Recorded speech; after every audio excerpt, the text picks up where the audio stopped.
división, ¿vale? Hay una cantidad, por ejemplo, están divididos, si no mal recuerdo, los mediadores de origen celular y te menciona algunos. Luego están los mediadores de origen humoral y te menciona algunos. Ahora, si dentro de esos todavía tienen una subclasificación, yo te recomendaría que si las agregaras. Ya depende de ti cómo vas a estructurar tu tabla, pero prácticamente tendrías que mencionarme los mediadores más importantes o al menos los que menciona la bibliografía. ¿Vale, Tony? Sí, gracias, profesor. Más relevante. Ok. Catarina me coloca... Ok, sí, claro que sí, Catalina, no hay problema. Bueno, chicos, vamos retomando la clase. El día de ayer estuvimos hablando de las barreras de defensa. Hablamos de barreras de defensa, pero específicamente estuvimos describiendo a los elementos anatómicos. ¿Vale? Estuvimos hablando de estructuras o elementos anatómicos que forman parte de estas barreras de defensa y que sobre todo actúan en la inmunidad innata. Hoy vamos a hablar de los elementos biológicos y de los elementos químicos. El primero de ellos, elementos biológicos. Bueno, en esta parte entra como tal la microbiota natural. Nuestro cuerpo es muy inteligente porque tiene una microflora bacteriana normal. Hay una microflora bacteriana natural. ¿Dónde la podemos encontrar? La podemos encontrar en la piel, la podemos encontrar en cavidades, como la cavidad nasal, la cavidad oral, el tracto reproductor, tanto femenino como masculino. Ahora, en el caso del femenino, tiene una microbiota muy diferente con respecto al varón. Y bueno, toda esta microbiota bacteriana, ¿para qué nos sirve? ¿Qué es la microbiota bacteriana? Bueno, es un acúmulo de bacterias. Es un acúmulo de bacterias que prácticamente cooperan con el huésped en su defensa. Son nuestros aliados, a pesar de que son microorganismos que aparentemente podríamos pensar que nos están provocando daño. Estos son nuestros aliados. Es una defensa del hospedero y forma parte de los elementos biológicos en las barreras de defensa. ¿Qué hacen estas bacterias? Bueno, compiten con los antígenos por los nutrientes y el espacio. Estas bacterias son microorganismos que tienen que sobrevivir y van a ocupar espacio y van a ocupar nutrientes que el huésped les está proporcionando. Pero nos están ayudando o son nuestros aliados porque prácticamente compiten con otras bacterias y no permiten que otras bacterias proliferen en esa cavidad o en esa área corporal en la que se encuentra, ¿no? Prácticamente esta microbiota natural dice, este es mi espacio, y si alguien más quiere entrar, algún agente exógeno al cuerpo, la microbiota natural lo destruye. ¿Por qué? Porque están ocupando espacio y están ocupando los nutrientes que a ellos ya les corresponde de manera natural. Ácidos grasos, bueno, podemos encontrar algunos elementos como los ácidos grasos, las peroxidasas y las bacteriosinasas, que prácticamente son enzimas que están tratando de eliminar agentes agresivos o algún inmunógeno que está atravesando a esta barrera de defensa. Y bueno, tenemos algunos otros como la colicina, ¿no? Esta es como la que más abunda, es una de las enzimas que más abunda en la microbiota natural y que prácticamente es responsable de eliminar a muchos antígenos que llegan a cruzar a esta barrera de defensa. Ahora, ¿qué pasa con algunos pacientes que tienen una patología ya instaurada y bueno, por el tratamiento farmacológico que consumen, tienen una alteración en esta microbiota natural? Bueno, seguramente como su microbiota natural o su microbiota como tal está afectada, también su función disminuye, la calidad de esa microbiota disminuye, es mucho menor. Y eso es contraproducente porque imagínense, ya no están defendiendo de manera adecuada esa área corporal. ¿Qué se puede optar? Bueno, se puede optar por medicamentos o algunos otros elementos que puedan restaurar esa microbiota natural. ¿Vale? Los pacientes, sobre todo que tienen enfermedades gastrointestinales y tienen alteración de esta microbiota natural, pues consumen algunos suplementos o mejoran sus hábitos alimenticios para que esa microbiota natural no se siga lesionando y pueda permanecer de la mejor calidad posible.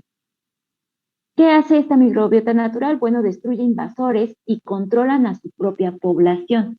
Muy inteligente, porque ya sabemos que la microbiota está compuesta por bacterias y tienen un crecimiento bastante ordenado, tienen un crecimiento bastante uniforme, como el de las células vecinas. Ustedes recuerdan las células en su normalidad, cualquier célula, ¿vale, chicos? De cualquier tejido.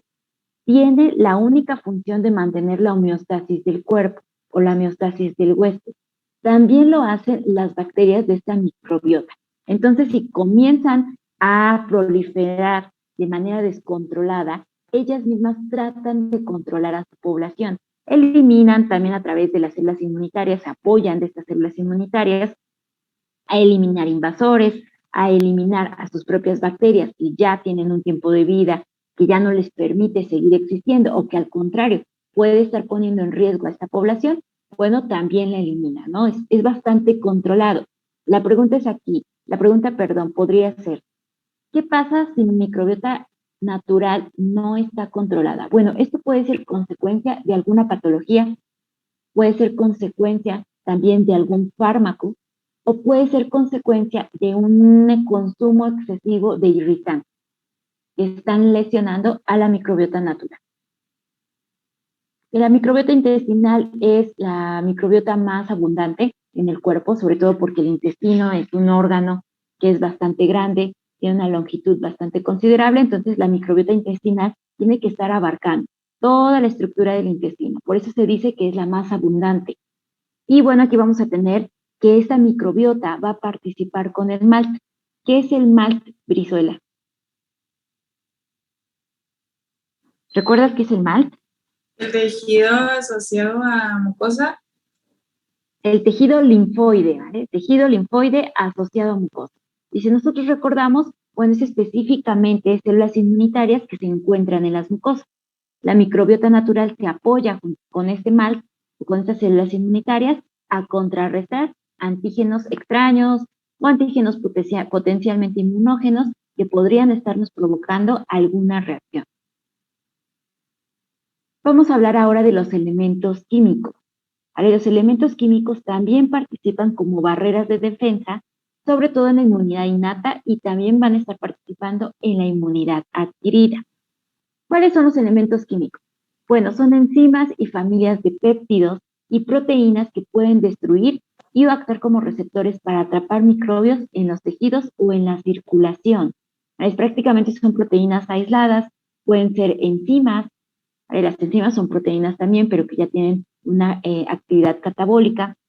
Y bueno, prácticamente estas proteínas se encuentran en los tejidos, se encuentran en la circulación y también nos apoyan o son coadyuvantes en el atrapar, ¿vale? Microorganismos o antígenos y mostrárselos a las células inmunitarias. Quizá esta proteína como tal no tiene esta capacidad de presentación de antígenos como lo tendrían las células dendríticas, pero sí de alguna manera pueden atraparlos y permitir que las células dendríticas o los macrófagos tomen interacción o hagan interacción con ese antígeno y por lo tanto ellos lo atrapan nuevamente y ya se lo presentan a los linfocitos para iniciar la inmunidad adquirida o adaptativa. Muchos de estos elementos químicos forman parte de las proteínas de respuesta de fase aguda de la inflamación. Nosotros más adelante estaremos hablando de la inflamación y estaremos retomando a estas proteínas que actúan sobre todo a nivel inflamatorio. ¿Cuáles son? Sobre todo las pentraxinas.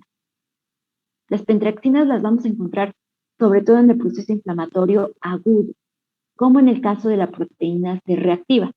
Muchas veces yo ya utilizo las siglas PCR, les digo, bueno, hay una gran cantidad de PCR en el cuerpo, lo que nos indica que está pasando por un proceso inflamatorio agudo, pero ustedes deben de recordar que se significa proteína C reactiva. Entonces, prácticamente este tipo de proteínas se encuentran en el proceso inflamatorio. Bueno, también tenemos a las colectinas. Las colectinas pueden estar presentes no solamente en la inflamación, sino también son elementos químicos que responden o participan en la respuesta inmunológica, pero de manera aislada, ¿no? Ya sea atrapando a estos microorganismos o con alguna otra función. Entre ellas vamos a encontrar a las LBP o LPC, que son proteínas unidoras de lipopolisacáridos, ¿vale? Proteínas unidoras de lipopolisacáridos. También podemos encontrar a la lectina, o también por sus siglas MBL, se puede denominar proteína unidora de manosa. ¿Vale? Este es un elemento químico que podemos encontrar sobre todo a nivel de las mucosas. Proteína A, o también denominada SPA, La proteína D, o también denominada SP, del factor surfactante, perdón. ¿Dónde lo podemos encontrar? En el parénquima pulmonar, por ejemplo. Son elementos químicos que podemos encontrar sobre todo en el parénquima pulmonar. Y por último tenemos a la colectina CL43. Esta sí puede estar presente en torrente sanguíneo, en tejidos, etc. A nivel de las pentraxinas, vamos a encontrar tres principalmente. La proteína C reactiva, que ya les mencioné, que sobre todo abunda en los procesos inflamatorios, sobre todo cuando son procesos inflamatorios que surgen a raíz de una infección, ya sea por protozoarios, por virus, por bacterias. Proteína amiloide sérica, o también denominada PAS, PAS-A, o a veces solamente algunos autores la mencionan como PAS, ¿no? Proteína amiloide sérica. Esta también se encuentra muy elevada en los procesos inflamatorios. Y la pentraxina 3. Entonces, si yo les preguntara, ¿cuáles son los principales elementos químicos de las barreras de defensa? Ustedes tendrían que decirme las colectinas y las pentraxinas. ¿Algún ejemplo? Bueno, podrían mencionar alguno de estos. Estos son como los más importantes. ¿Dudas con respecto a los elementos químicos, chicos? No, porfa. Sí, no. No, Ok, profe. vamos a continuar. Y bueno, si nosotros hablamos de elementos químicos y ya mencionamos que son proteínas o que son enzimas que se pueden encontrar en los tejidos, en las mucosas, en el torrente circulatorio, tendríamos que nombrar a las más importantes, como por ejemplo las lisosimas. Las lisosimas las vimos el día de ayer cuando hablábamos de elementos anatómicos. ¿Dónde podemos encontrar a las lisosimas? Bueno, podemos encontrarlas en los elementos anatómicos como la saliva, las lágrimas, podemos encontrarlos también en fluidos como el moco, ¿vale? Podemos encontrarlos en los folículos pilosos y en las glándulas sudoríparas, que forman parte de los elementos anatómicos de la piel. Ustedes recuerdan que el día de ayer estuvimos revisando. ¿Qué hacen las lisosimas con respecto a la respuesta inmune? Bueno, disuelven peptidoglicanos y los destruyen. ¿Qué son los peptidoglicanos? ¿Quién se acuerda qué es esta estructura? ¿O qué son estos? Peptidoglicanos. Ya lo pronuncié bien. ¿Ya vieron qué son los peptidoglicanos, chicos? En agentes biológicos o en biología celular. Biología celular. ¿Y no hablaron sobre los peptidoglicanos?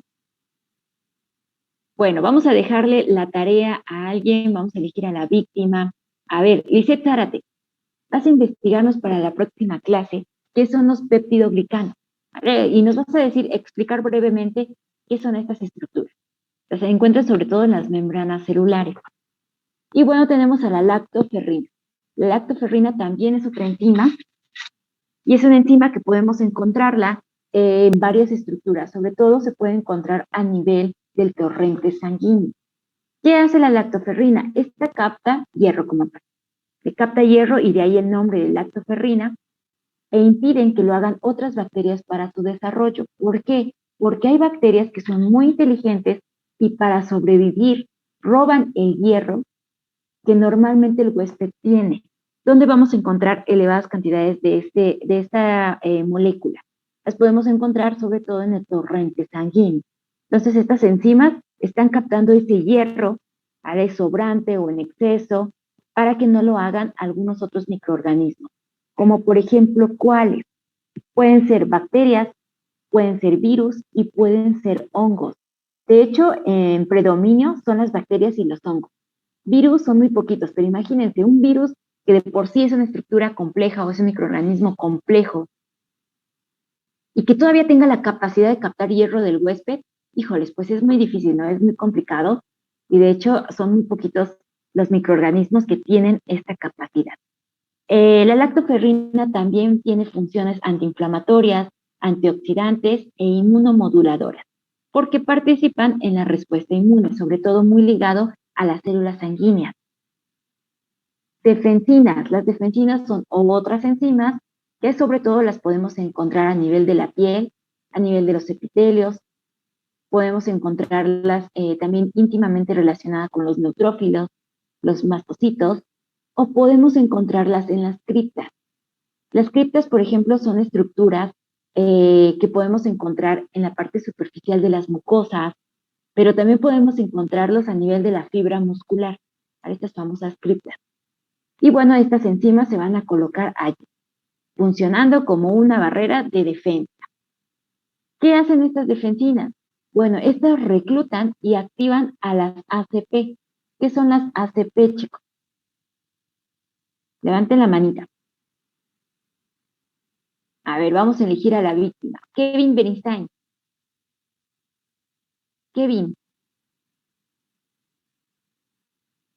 Si no nos responden qué son las ACP, vamos a tener clase el viernes, chicos. Chan, chan, chan, chan. Venga, ¿qué son las ACP, chicos? ACP.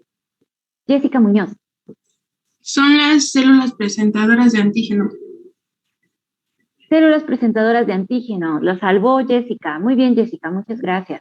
Son células presentadoras de antígeno. Entonces, prácticamente las defensinas, si participan con los neutrófilos, seguramente van también a hacer esta función de reclutar y activar a las células presentadoras de antígeno. Células dendríticas, macrófagos, ¿vale? Pueden estar funcionando como células presentadoras de antígeno y por lo tanto pueden ser reclutadas gracias a las defensinas. Otra función que tienen las defensinas es que participan en la fertilidad, en la cicatrización y también tienen una situación con el cáncer. Se dice que cuando una persona tiene cáncer de cualquier tipo, tiene un número disminuido de defensinas, ¿vale? Un número muy, muy disminuido de estas enzimas. ¿Qué pasó, Fanny Avelino? Profa, una pregunta, ¿dónde dijo que se encontraban las lactoferrinas? Las lactoferrinas son enzimas que podemos encontrar, por ejemplo, a nivel del torrente circulatorio. Gracias. ¿Alguna otra duda, chicos?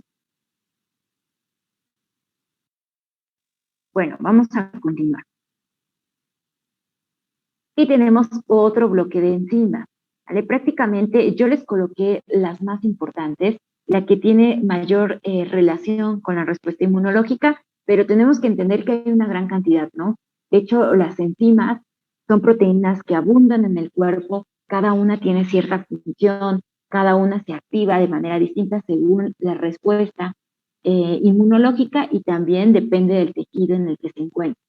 Las catelicitinas también son enzimas que forman parte de estos elementos químicos, y bueno, estas no son antimicrobianas, es decir, que no nos protegen ante los microbios. Entonces, ¿qué hacen? Bueno, son inmunomoduladoras. ¿Qué quiere decir? Que prácticamente estas catelicidinas permiten la activación y el reclutamiento y la función de células inmunitarias. Como por ejemplo, ¿cuáles? Los polimorfonucleares con neutrófilos, los monocitos, que recuerden que son estas células inmunitarias que andan patrullando en el torrente sanguíneo y después se convierten en macrófagos, los mastocitos, las células epiteliales, los queratinocitos, ¿vale? De la piel inflamada sobre todo. ¿Qué quiere decir? Que son queratinocitos que están pasando por una reacción inflamatoria. Y bueno, prácticamente las catelicidinas permiten la activación de todo este bloque de células inmunitarias. Por eso se denominan inmunomoduladoras. Aquí me equivoqué, o sea, la palabra SN hace referencia a son inmunomoduladoras. Fibronectina, la fibronectina es otra enzima, sobre todo son glicoproteínas con dos isoformas. Nosotros, ¿cuál nos interesa más? Bueno, la TCD4, que es coestimuladora, bueno, la isoforma que permite coestimular a los linfocitos T cooperadores. Hay más isoformas, no vamos a mencionar a ellas, prácticamente nos importa la isoforma que permite coestimular a los linfocitos T cooperadores. Aparte, esta fibronectina actúa como una opsonina. ¿Qué quiere decir? Bueno, estos absorben o envuelven algunas otras estructuras. ¿En qué momentos puede estar actuando la fibronectina? Por ejemplo, cuando nosotros tenemos una herida. Cuando nosotros tenemos una herida y comienza el proceso de cicatrización, necesitamos que células inmunitarias lleguen a esa zona de la herida. En caso de que alguna bacteria, algún microorganismo haya ingresado a través de la piel hacia el torrente sanguíneo o hacia el resto del tejido del huésped. Y entonces la fibronectina dice, bueno, ok, yo no puedo trabajar con esto, pero voy a coestimular en linfocitos de cooperadores para que continúen con la respuesta inmunológica, sobre todo de tipo adquirida. Y mientras ellos tienen otra función, que es actuar como opsonina, es decir, envolver estructuras y tratar de hacer interacciones adhesivas para formar la cicatriz.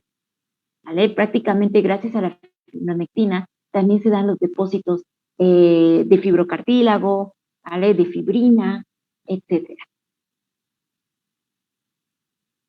Y por último tenemos a las citocinas.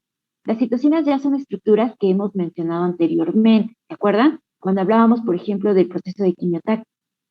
Ya habíamos mencionado que las citocinas son un montón, son como 300 en el cuerpo, y bueno, hay algunas citocinas que tienen ciertas propiedades, sobre todo a nivel de la respuesta inflamatoria. A nivel de la inflamación, hay citocinas que activan o que permiten que se dé el proceso de inflamación y otras regulan este proceso inflamatorio.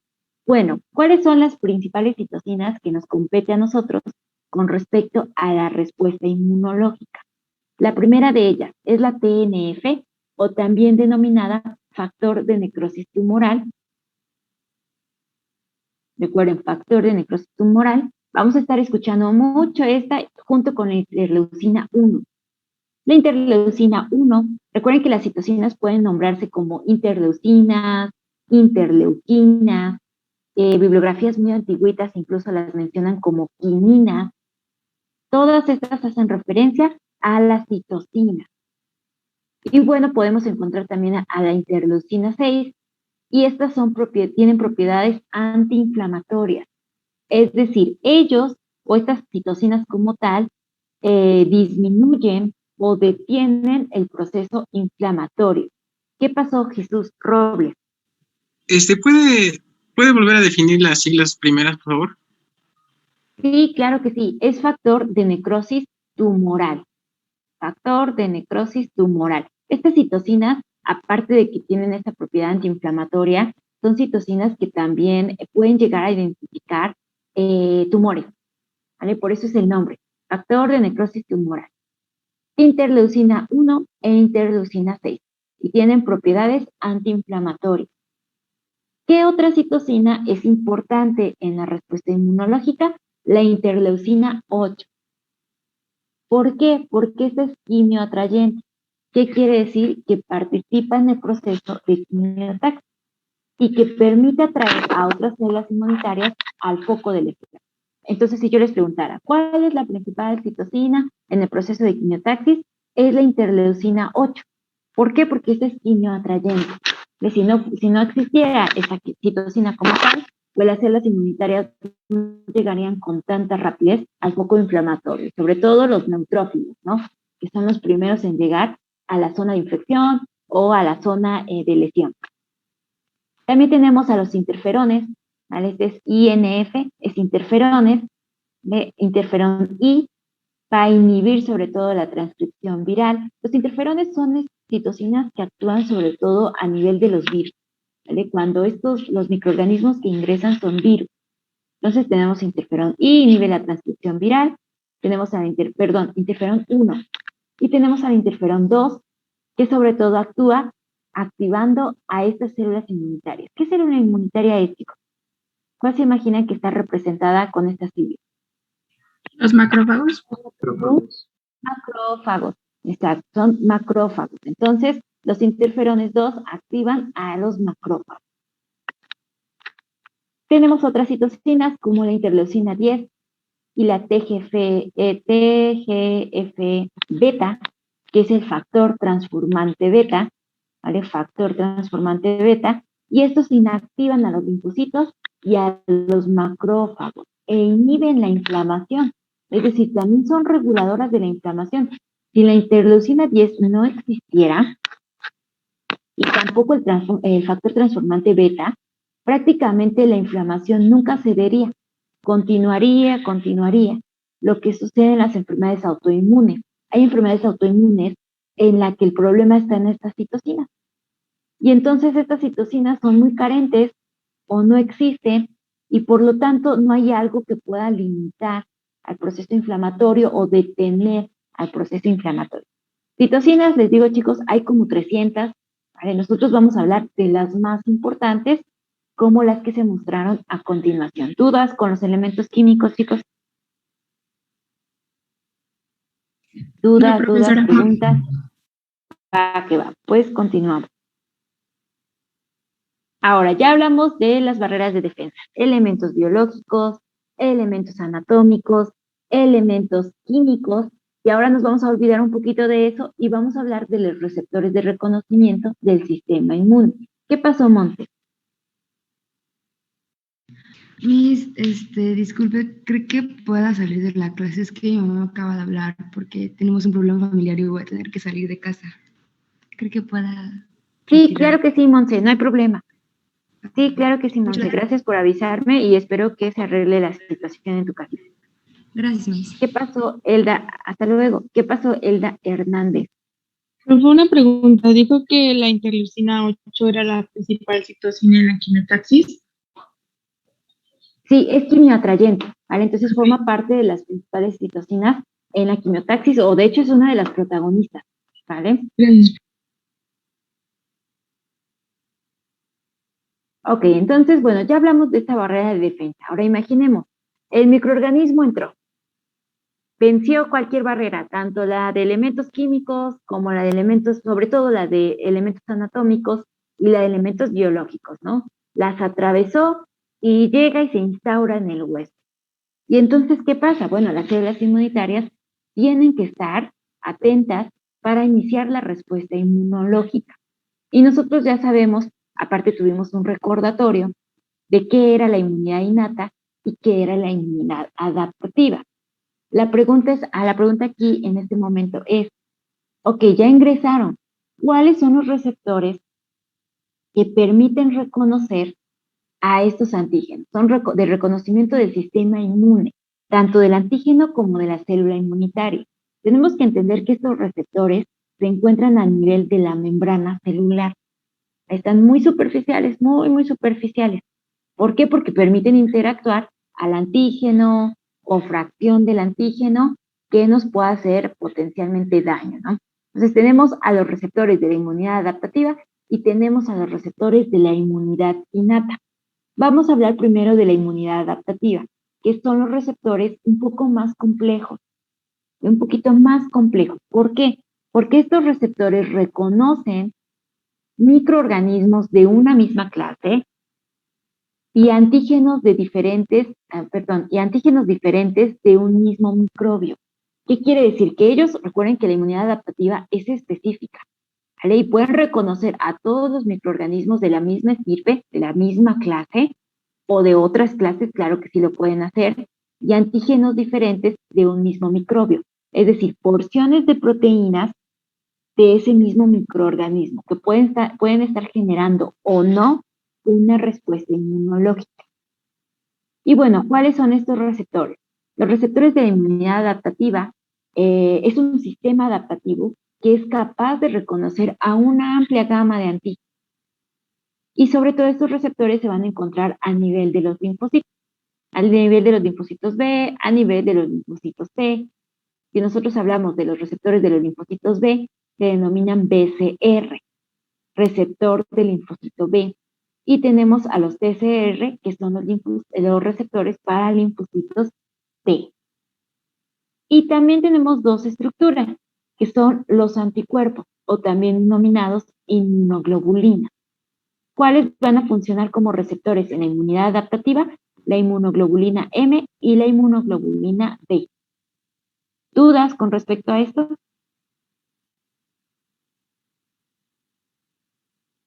Ok.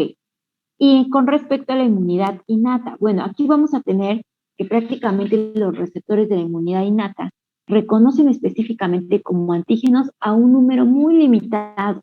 De hecho, la inmunidad innata no tiene esta característica de identificar clases. La inmunidad innata no sabe si es un virus, no sabe si es una bacteria, no sabe si es un hongo, un protozo, un protozoario, etcétera.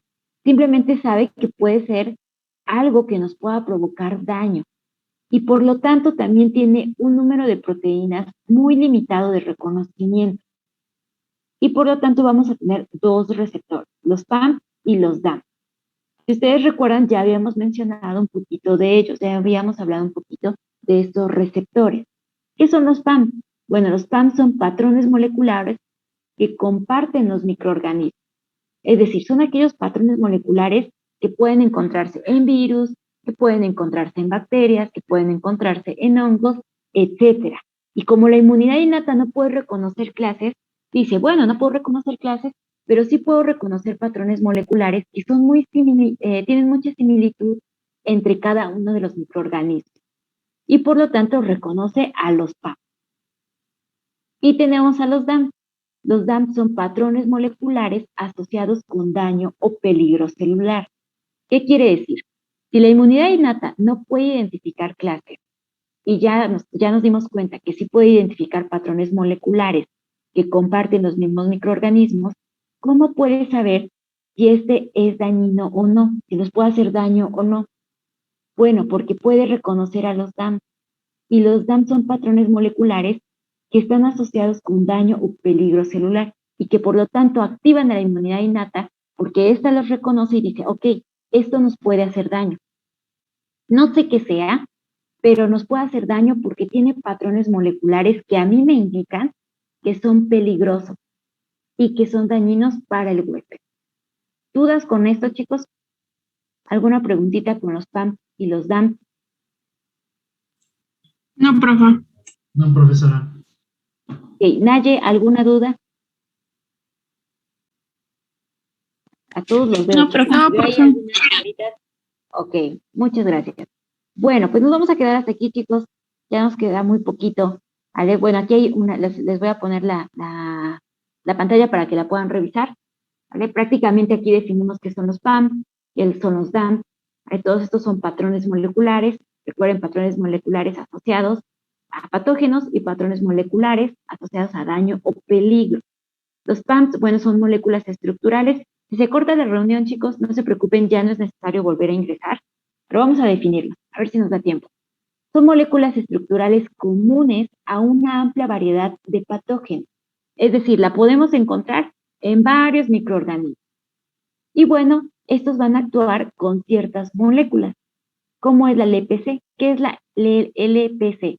LPS. ¿Qué les dije que era? ¿Quién se acuerda?